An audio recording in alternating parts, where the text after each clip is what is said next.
largaron el premio especial expresidente ingeniero Gustavo Pedroso.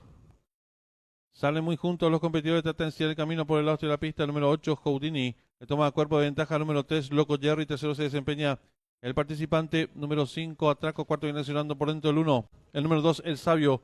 En la quinta ubicación por fuera se desempeña 7, Pine Runner. Más abierto lo hace el número 6, Pegaso. Descontado los primeros metros de la prueba, el 8, Houdini. Cuerpo de ventaja sobre el número 7, Pine Runner. Tercero se desempeña el número 2, El Sabio. Cuarto viene accionando el 5, Atraco. En la quinta ubicación mejora el número 6, Pegaso. Más atrás se desempeña el 3, Loco Jerry. Séptimo viene accionando el 1, Dama Azul. Cierra marcha el 4, Genitor. Los competidores en mitad de codo con el número 8, Houdini, enseñando el camino. 2 cuerpos y medio de ventaja sobre el 7, Pine Runner. Tercero mejorando, lo viene haciendo el número 2, El Sabio. En la cuarta ubicación el 6, Pegaso. Y los competidores de la cuarta carrera están en la recta final.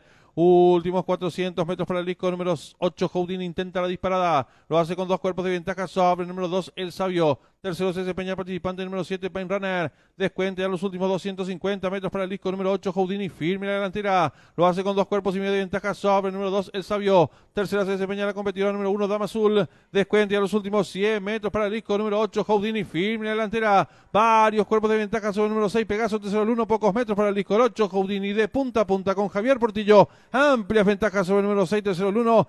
Cruzaron el disco.